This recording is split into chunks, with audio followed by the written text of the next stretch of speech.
ఆంధ్రప్రదేశ్లో కూటమి ప్రభుత్వం ఏర్పడిన దగ్గర నుంచి పథకాల అమలు, ఎందుకంటే గతంలో ఎన్నికలకు ముందు ఏదైతే టీడీపీ జనసేన బీజేపీ కూటమి మేనిఫెస్టో ఇచ్చాయో సూపర్ 6 పథకాలు కానీ వారు ఇచ్చినటువంటి మేనిఫెస్టో కానీ, సో ఆ పథకాలకు సంబంధించి ఎప్పుడు అమలు చేస్తారు, ప్రభుత్వం ఏర్పడిన తెల్లారి నుంచే వైఎస్ఆర్ కాంగ్రెస్ పార్టీ పథకాలు ఎప్పుడు అమలు చేస్తారని చెప్పేసి ప్రతిరోజు కూడా నిత్యం ఆరోపణలు చేస్తున్న పరిస్థితి. అయితే మరి వైఎస్ఆర్ కాంగ్రెస్ పార్టీ ఎప్పుడు పథకాలు అమలు చేసింది? జగన్మోహన్ రెడ్డి గారు ముఖ్యమంత్రిగా ప్రమాణ స్వీకారం చేసిన వెంటనే ఆయన పథకాలు ఏమి అమలు చేయలే, సంవత్సరం పట్టింది మినిమం. అదేవిధంగా పెన్షన్దారులు పెన్షన్ 2000 నుంచి 3000 ఆయన ఒక్కసారిగా తీసుకుపోయిన పరిస్థితి కాదు, సంవత్సరానికి 250 కాడికి ఆయనకు దాదాపు 4 సంవత్సరాలు పెట్టింది 3000 రూపాయల పెన్షన్ తీసుకెళ్ళడానికి. కానీ కూటమి ప్రభుత్వం మాత్రం ప్రభుత్వం ఏర్పడిన వెంటనే 3000 నుంచి 4000 ఒక్క సంతకంతో ఏపీ ముఖ్యమంత్రి చంద్రబాబు నాయుడు ఎవరైతే పెన్షన్దారులు ఉన్నారో వాళ్ళందరూ కూడా వరాన్ని ప్రకటించారు.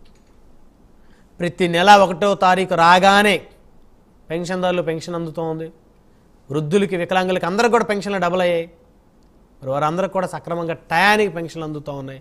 వాలంటీర్ల వ్యవస్థకు సంబంధించి వారి సహాయ సహకార్యాలు లేకున్నా కూడా టయానికి అందరికీ కూడా పెన్షన్ అందుతూ ఉంది. ప్రభుత్వ ఉద్యోగులకు సక్రమంగా జీతాలు పడుతున్నాయి. మొదటి వారంలోనే సరే 1వ తారీఖు కొంతమందికి పడి ఉండే శాలరీ క్రెడిట్ అవుతుంది, 2వ తారీఖు కొంతమంది, ఏదేమైనప్పటికీ 1 వీక్ లోపే శాలరీ క్రెడిట్ అవుతున్న పరిస్థితి. అంటే ప్రభుత్వం చిత్తశుద్ధితో పనిచేస్తుంది అని చెప్పేదానికి ఉదాహరణ ఇది. ఆ ప్రభుత్వంలో పనిచేసే ఉద్యోగులకు సక్రమంగా జీతాలు ఇవ్వటం, ఏదైతే ప్రభుత్వాన్ని అంటిపెట్టుకొని బతుకుతున్నటువంటి వృద్ధులు వితంతువులకి వికలాంగులకి సక్రమంగా 1వ తారీఖున పెన్షన్ ఇస్తుంది అంటే ఆ ప్రభుత్వం చిత్తశుద్ధితో పనిచేస్తుందని చెప్పాలి, ఇంక అందులో డౌట్ లేదు. ఓ బాధ్యతాయుతంగా వ్యవహరిస్తుందని చెప్పాలి.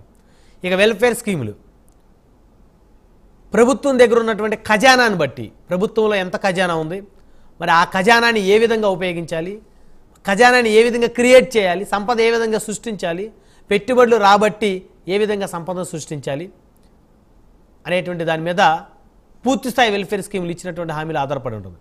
బహుశా ఈరోజు కాకపోవచ్చు, రేపు కాకపోవచ్చు. ఈ ఆగస్టు 15 అన్నా క్యాంటీన్లు ఓపెన్ అన్నారు. ఆ తర్వాత మహిళలకు ఉచిత బస్సు ప్రయాణం కాస్త లేట్ అయినప్పటికీ కూడా అది కూడా ఒక నెల రోజుల్లోనే ఇంప్లిమెంట్ అయ్యేటువంటి పరిస్థితి స్పష్టంగా కనపడతా ఉన్నాయి. సో ఇంకా బడ్జెట్ కూడా ప్రవేశపెట్టిన పరిస్థితి లేదు రాష్ట్ర ఆర్థిక పరిస్థితి దృష్ట్యా. సో మెల్లమెల్లగా ఈ వెల్ఫేర్ స్కీముల్ని ప్రభుత్వం ఇవ్వాలనేటువంటి ఆలోచనలోనే ముందుకు కదులుతోంది. దుబారా ఖర్చుల్ని ఈ కూటమి ప్రభుత్వం పూర్తిగా పక్కన పెట్టేసింది. గత ప్రభుత్వంలో లాగా వడ్డించేవాడు మనవాడైతే ఏ బంతిలో కూర్చున్నా కూడా మనకు కావాల్సినవి వస్తాయనే చందాన సలహాదారుల రూపంలో లక్షలాది రూపాయలు జీతాలు ఇవ్వటం, వాళ్ళందరూ కూడా హైదరాబాదులో బెంగళూరులో చెన్నైలో వారి ఇష్టానుసారంగా వారు ఉండటం, ప్రజాధనాన్ని లక్షలాది రూపాయలుగా సలహాదారులు జీతాలు తీసుకోవటం, కోట్లాది రూపాయలు ధనం వృధా అవ్వటం, ఇలా ప్రతి దానికి కూడా ముఖ్యమంత్రి గారు 5 కిలోమీటర్ 10 కిలోమీటర్ ప్రయాణం చేయాలన్నప్పటికీ కూడా ఆయన హెలికాప్టర్ తప్పితే మామూలుగా కాలు కింద పెట్టిన పరిస్థితి, ఆయన కాలు తీసి కాలు వేస్తే హెలికాప్టర్లోనే వేసిన పరిస్థితి. ప్రజాధనం గత 5 సంవత్సరాలు ఆ విధంగా బాధ్యత లేకుండా ఖర్చు అయిపోయిన పరిస్థితి. కానీ ఇప్పుడు కొంత బాధ్యతతో కూడినటువంటి ఒక రెస్పాన్సిబిలిటీ, ఒక క్రమ పద్ధతి ఈ కూటమి ప్రభుత్వంలో. ఎందుకంటే ఇది ఒకరి ప్రభుత్వం కాదు, 3 పార్టీల సమ్మేళనం కాబట్టి ఒకరికొకరు నొచ్చుకోకుండా, మంత్రులు కూడా వృధా ఖర్చులు చేయకుండా, ఇటు ఉప ముఖ్యమంత్రి సైతం కూడా తన ఛాంబర్లో ఉన్న ఫర్నిచర్ తానే తెచ్చుకుంటానని ప్రకటించాడు.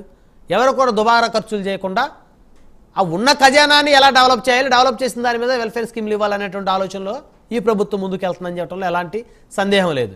అయితే ఇచ్చారు కాబట్టి హామీలు వెంటనే అమలు చేయాలి, అమలు చేయకపోతే రాష్ట్రపతి పాలన పెట్టాలి, రాష్ట్రంలో దమనకాండ జరుగుతూ ఉంది, మా కార్యకర్తల మీద దాడులు జరుగుతూ ఉన్నాయి, హత్యా రాజకీయాలు జరుగుతూ ఉన్నాయని చెప్పేసి వైఎస్ఆర్సీపీ కూటమి ప్రభుత్వం ఏర్పడిన దగ్గర నుంచి కూడా పెద్ద ఎత్తున ఆరోపణ చేస్తున్నటువంటి పరిస్థితి ఉంది. సో ఏదేమైనప్పుడు కూడా సంపద సృష్టి కోసం అసలు పవన్ బాబు ప్రణాళికలు ఏంటి అనే అంశాలు చర్చిద్దాం. సంపదని ఏ విధంగా సృష్టిస్తారు, ఇదే ఇవాల్టి హాట్ టాపిక్. ఈ హాట్ టాపిక్లో మనతో పాల్గొనడం కోసం సెంగళూరు వెంకటేష్ గారు, రాజకీయ విశ్లేషకులు, అదేవిధంగా సుప్రీంకోర్టు అడ్వకేట్ మనతోటి స్టూడియోలో అందుబాటులో ఉన్నారు. అదేవిధంగా చీకటి వంశీదీప్ గారు, Janasena party central Andhra zone committee convener, మనతోటి జూమ్ కాల్ అందుబాటులో ఉన్నారు. అదేవిధంగా బత్తుల రాము గారు, తెలుగుదేశం పార్టీ మాజీ రాజోలు ఇన్ఛార్జ్, మరి కొద్దిసేపట్లో వారు కూడా మనతోటి జూమ్ కాల్లో జాయిన్ అవుతారు. రైట్, ముందుగా వంశీదీప్ గారితో మాట్లాడదాం. Janasena party central Andhra zone convener Vamshi garu, good morning అండి. Sir very good morning Brahmanaidu garu, మీకు అదేవిధంగా ప్రైమ్ లైన్ వీక్షకులకు, యాజమాన్యానికి, అదేవిధంగా ప్యానల్లో ఉన్న వెంకటేష్ గారికి అందరికి కూడా శుభోదయం అండి. Very good morning sir. ఎప్పుడు ఈ సంపద సృష్టి సరే ఈ ప్రభుత్వం చెప్తా ఉంది, ప్రభుత్వంలోని మంత్రులు చెప్తా ఉన్నారు, రాష్ట్ర ఆర్థిక పరిస్థితి గురించి పెద్ద పెద్ద నిపుణులు చెప్తా ఉన్నారు. అయినప్పటికీ కూడా మెల్లమెల్లగా ఒక్కొక్క మెట్టు ఎక్కుతూ వెళ్ళాలనేటువంటిది ఈ ప్రభుత్వం, ఈ కూటమి ప్రభుత్వం లక్ష్యంగా కనపడతా ఉంది, ఇచ్చిన హామీలు. అయితే ఆర్థిక పరిస్థితి బాగున్నా బాగలేకపోయినా ఏదేమైనా కూడా ఇచ్చిన హామీలు అమలు చేయటం అయితే ప్రభుత్వం బాధ్యత.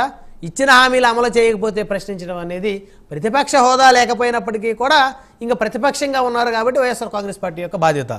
సో మరి ఎప్పుడు ఈ వెల్ఫేర్ స్కీమ్లు అన్నీ కూడా అమలు అయ్యేటువంటి అవకాశం ఉంటుంది? అసలు వీటి ఊసే లేని పరిస్థితి కూడా కొన్ని స్కీమ్ల గురించి ఇంకా ఆలోచించిన పరిస్థితి కూడా కనపడుతుంది, డిస్కషన్స్ కూడా రాని పరిస్థితి.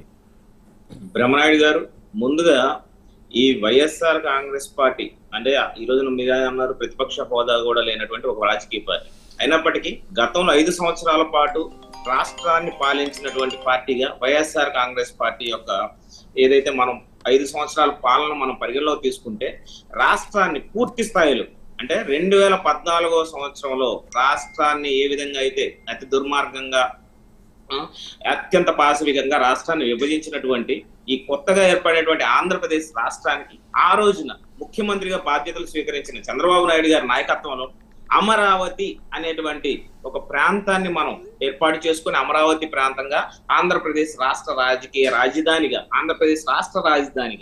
అమరావతి ప్రాంతాన్ని మనం ఏర్పాటు చేయటం అని చెప్పి అసెంబ్లీలో సాక్షిగా ఆ రోజు ప్రతిపక్ష హోదాలో ఉన్నటువంటి జగన్మోహన్ రెడ్డి గారు ప్రతిపక్ష నాయకుడిగా ఆయన కూడా ఒప్పుకున్నారు. ఆయన మాట తప్పను మడం చెప్పనని జగన్మోహన్ రెడ్డి గారు. అటువంటి పరిస్థితుల్లో చంద్రబాబు నాయుడు గారి నాయకత్వంలో 2014వ సంవత్సరం నుంచి 19వ సంవత్సరం వరకు కూడాను రాష్ట్రంలో పాలన చాలా చక్కగా సాగింది, చాలా సజావుగా జరిగింది. ఎప్పుడైతే జగన్మోహన్ రెడ్డి గారు నిరంకుశమైనటువంటి ప్రభుత్వం ఏదైతే అధికారంలోకి వచ్చిందో అమరావతి అనేటువంటి రాష్ట్రానికి రాజధాని లేకుండా అమరావతి ప్రాంత రైతుల్ని అదేవిధంగా రాష్ట్ర ప్రజలందరినీ కూడాను ఒక రకమైనటువంటి ఫోబియాలోకి తీసుకెళ్లినటువంటి ప్రభుత్వం, ఒక రకమైనటువంటి ఫోబియాలోకి తీసుకెళ్లిన ఒక డైలమా కండిషన్ లోకి రాష్ట్ర ప్రజలందరినీ కూడా తీసుకెళ్లినటువంటి ఘనత కూడా జగన్మోహన్ రెడ్డి గారికి, గత ముఖ్యమంత్రి జగన్మోహన్ రెడ్డి గారికి దొరుకుతుందండి. అంత దారుణమైన పరిస్థితిలో రాష్ట్రంలో ఉన్నటువంటి వనరులు మరీ ముఖ్యంగా, ఎందుకంటే నేను ఏదైతే మీరు అడిగినటువంటి దీనిలో ముఖ్యం ముందు నేను కొంచెం మీకు చెప్పాలి. రాష్ట్రం యొక్క ఆర్థిక పరిస్థితి, రాష్ట్ర గత ప్రభుత్వం చేసినటువంటి అరాచకాలు ఏదైతే శాండ్ అవ్వచ్చు, మైనింగ్ అవ్వచ్చు, లేకపోతే మద్యం అవ్వచ్చు, మద్యం మాఫియా అవ్వచ్చు, బియ్యం అవ్వచ్చు, ఎక్కడ పట్టిన రాష్ట్రంలో ఉన్నటువంటి అన్ని రకాల వ్యవస్థల్లో అన్ని చోట్ల కూడాను జగన్మోహన్ రెడ్డి గారి ప్రభుత్వంలో ఉన్నటువంటి అన్ని విభాగాలు కూడాను దారుణమైనటువంటి ఏదైతే అవినీతితో పెరిగిపోయి ఉంది. ఎక్కడ చూసినా కూడా కబ్జా ఆంధ్రప్రదేశ్ అండి. ఈ రోజున జనసేన పార్టీ అధికారంలోకి వచ్చిన తర్వాత మేము ఈ రోజున ఏం చేసామండి, ప్రజా దర్బార్ జనసేన పార్టీ కార్యాలయం దగ్గర, ప్రధాన కార్యాలయం దగ్గర ప్రజా దర్బార్ కార్యక్రమం ఏర్పాటు చేసి జనసేన ప్రజా దర్బార్, ఆ కార్యక్రమానికి ఎంతో మంది అంటే వినతులు అందించేటువంటి ప్రజలు స్వచ్ఛందంగా వచ్చేసి మా స్థలాలను కబ్జా చేశారు, మా పొలాలను కబ్జా చేశారు, మమ్మల్ని ఈ విధంగా బ్లాక్ మెయిల్ చేస్తున్నారు, మమ్మల్ని ఈ విధంగా భయోత్పాతానికి గురి చేస్తున్నారు అంటే రాష్ట్ర ప్రజలందరూ కూడా అత్యాచారాలు, హత్యలు, మానభంగాలు రాష్ట్రంలో ఒకటి అన్ని రకాలుగా ప్రజలందరినీ కూడా అతి దుర్మార్గంగా పాశవికంగా పాలించినటువంటి ఘనత జగన్మోహన్ రెడ్డి గారి ప్రభుత్వానికి దక్కుతుందండి. ఇది ఈ విధంగా ఉన్నటువంటి పాలనా వ్యవహారాలను తీసి పక్కన పెడితే ఏదైతే వ్యవస్థలను చిన్నాభిన్నం చేసి అభివృద్ధి అనేది ఏమాత్రం లేకుండా రాష్ట్రానికి కాదండి ఏ జాతికైనా సరే అభివృద్ధి సంక్షేమం రెండు కళ్ళు అండి. అభివృద్ధి ఖచ్చితంగా ఉండాల్సిందే, సంక్షేమం ఖచ్చితంగా ఉండాల్సింది. జగన్మోహన్ రెడ్డి గారు సంక్షేమ పథకాల ముసుగులో సంక్షేమం అన్న చేశాడంటే ఆ సంక్షేమం కూడా తన జోబుల్లో, తన పార్టీకి సంబంధించిన నాయకుల జోబుల్లోకి వెళ్లే విధంగా అతి పెద్ద కుట్రగా పాల్పడ్డాడండి. రాష్ట్రంలో జగన్మోహన్ రెడ్డి గారు ఏదైతే జగనన్న కాలనీలు, టిట్కో గృహాలు అనే పేరుతోటి ఏదైతే రాష్ట్రంలో ప్రజల సొమ్ముని 32,000 కోట్ల ప్రజాధనాన్ని లూటీ చేశాడో, ఎంతో దుర్మార్గంగా లూటీ చేశాడు, అవన్నీ కూడా బట్టబయలు చేస్తాం అతి త్వరలో. అదేవిధంగా వాటి ద్వారా అటువంటి దుబారా ఖర్చులు ఏవైతే ఉన్నాయో వారి జేబుల్లో నింపే సొమ్మును బ్రహ్మనాయుడు గారు కొత్తగా అభివృద్ధి అని అంటే ఖచ్చితంగా మేము రాజధాని నిర్మిస్తాం, ఖచ్చితంగా మేము పోలవరం పూర్తి చేస్తాం, రాష్ట్రానికి సంబంధించినటువంటి కొత్త ప్రాజెక్టులను తీసుకొస్తాం, ఉద్యోగ ఉపాధి అవకాశాలు కల్పిస్తాం. వాటితో భాగంగా ఏదైతే ఈ దుబారా ఖర్చులు అని చెప్పేసి మనం చెప్పుకుంటున్నామో రాష్ట్రాన్ని అంటే ఇక్కడ ఒకటండి, కల్పిస్తారు, కల్పించరు అని చెప్పేసి ఎవరు అంటం లేదు. అయితే మాకు ఇప్పటికే కావాలి అని చెప్పేసి వైఎస్ఆర్సీపీ పెద్ద ఎత్తున అడుగుతా ఉంది కదా. ఖచ్చితంగా సార్, మేము అధికారంలోకి వచ్చిన తొలి జగన్మోహన్ రెడ్డి, ఇందాక మీరే చెప్పుకొచ్చారు, జగన్మోహన్ రెడ్డి గారు ఏదైతే వృద్ధులకు మేము వృద్ధాప్య పింఛన్ అని చెప్పాడు, 2750, 3000, 3250 ఇలా చేసుకుంటూ ఇన్ని 5 సంవత్సరాల పాటు చేసుకుంటూ వచ్చి ప్రజలను ఆ రోజున కూడా మభ్యపెట్టి మోసం చేసి ప్రజల వృద్ధుల నోట్లో కూడా మట్టి కొట్టినటువంటి ఘనాపాటి మన జగన్మోహన్ రెడ్డి. ఈ రోజున కూటమి ప్రభుత్వం అధికారంలోకి వచ్చిన మొదటి నెలలోనే 64 లక్షల మంది లబ్ధిదారులకు ప్రతి నెల 1వ తారీఖున 2730 కోట్ల రూపాయలు ఖచ్చితంగా వారి చేతుల్లోకి వెళ్ళి మా ప్రజాప్రతినిధులు, మా నాయకులు, కూటమి నాయకులు, కూటమి ఎమ్మెల్యేలు, కూటమి ప్రజాప్రతినిధులు ప్రతి ఒక్క గృహానికి వెళ్ళి వారి చేతులకు స్వయాన అందించేటటువంటి కార్యక్రమాన్ని మేము దిగ్విజయంగా మొన్న ఆగస్టు 1వ తారీఖున 2వసారి కూడా పూర్తి చేయడం జరిగింది. ఖచ్చితంగా మేము ఏదైతే ఎన్నికల హామీలు ఇచ్చామో ప్రజలందరికీ కూడా మంచి సంక్షేమాన్ని, మంచి అభివృద్ధిని అందిస్తామని చెప్పేసి మేము మళ్ళా చెప్తున్నాం సార్. ఎంత దారుణమైనటువంటి పాలన సార్, ఎంత దారుణమైనటువంటి ప్రభుత్వం అని అంటే వైఎస్ఆర్ కాంగ్రెస్ పార్టీ వాళ్ళు రాష్ట్రంలో ఇప్పుడు మనం పెద్దిరెడ్డి రామచంద్రారెడ్డి గారిని చూస్తూ ఉన్నామండి. పెద్దిరెడ్డి రామచంద్రారెడ్డి గారు అంటే ఒక సబ్ కలెక్టర్ ఆఫీసును కూడా తన భూభాగవతం బయటపడిద్దనే ఉద్దేశంతో అక్కడ ఉన్నటువంటి పత్రాలని కూడా తారుమారు చేసే క్రమంలో భాగంగా వారు ఆఫీసులు కూడా ప్రభుత్వ కార్యాలయాన్ని, ప్రభుత్వ భవనాలను కూడా తగలబెడుతున్నారంటే ఎంత దారుణమైనటువంటి పరిస్థితిలో ఈ రాష్ట్రం ఉంది. అంటే వారికి అధికారం లేకపోతే ఈ విధమైనటువంటి ఉన్మాదానికి పాల్పడుతున్నారంటే ఆ రోజున 5 సంవత్సరాలు ఏ విధమైనటువంటి ఉన్మాదానికి పాల్పడ్డారో రాష్ట్ర ప్రజలందరూ కూడా చూస్తూ ఉన్నారు. జగన్మోహన్ రెడ్డి గారి పాలనలో జరిగినటువంటి అవినీతి అరాచకాలను మేము ఖచ్చితంగా కట్టడి చేస్తామండి. మేము ఒకటే చెప్తున్నాం సార్, ఖచ్చితంగా ఇది ప్రజా పక్షపాత ప్రభుత్వం, రైతు పక్షపాత ప్రభుత్వం, మహిళా పక్షపాత ప్రభుత్వం. మహిళలకు, రైతులకు, విద్యార్థులకు, అదేవిధంగా యువకులకు, నిరుద్యోగులకు ఎవరికైనా సరే మేము ఇచ్చినటువంటి ప్రతి హామీని ఖచ్చితంగా అమలు చేసి తీరతాం, అమలు చేసి చూపిస్తాం. ఎందుకంటే మాకు చిత్తశుద్ధి ఉంది. మా రాష్ట్రం పట్ల, మా ప్రజల పట్ల, మమ్మల్ని ఎన్నుకున్న ప్రజల పట్ల మేము ఖచ్చితంగా వారి కోసం మేము నిలబడతాం, వారి కోసం మేము పోరాడతాం.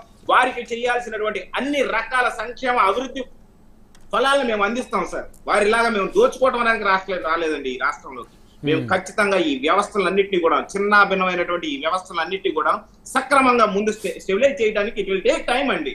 ఎందుకంటే రాష్ట్రం 15 లక్షల కోట్ల అప్పుల్లోకి తీసుకెళ్లాడు ఈ ఘనపాటి, ఈ జగన్మోహన్ రెడ్డి. వాళ్ళు దాన్ని మనం స్టెబిలైజ్ చేయడానికి ఇట్ విల్ టేక్ టైం. ఒక్కొక్క పథకాన్ని మేము రేపు ఆగస్టు 15వ తారీఖున మేము ఎన్టీఆర్ ఏదైతే మనం ఈ రోజున రేపు మనం అవును సార్, అవును, అది స్టార్ట్ చేస్తున్నాం. అదే విధంగా మహిళలకు ఏదైతే ఉచిత బస్సు అని అన్నాం, ఖచ్చితంగా మహిళలందరికీ కూడాను దానికి సంబంధించిన ఏదైతే ఉంటుందో దాన్ని కూడాను అతి త్వరలో 12వ తారీఖున మన మంత్రివర్గ సమావేశంలో వీరు కూడా ముఖ్యమంత్రి గారితో చర్చించిన తర్వాత దానికి సంబంధించినవి కూడా రిలీజ్ చేస్తారండి. ఖచ్చితంగా మహిళలకే కాదండి, రాష్ట్రంలో ఉన్న యువకులకు అందరూ కూడా ప్రశాంతంగా ఉండొచ్చు. అందరికి కూడాను ఖచ్చితంగా మేము తీసుకొచ్చే పరిస్థితిని మీరు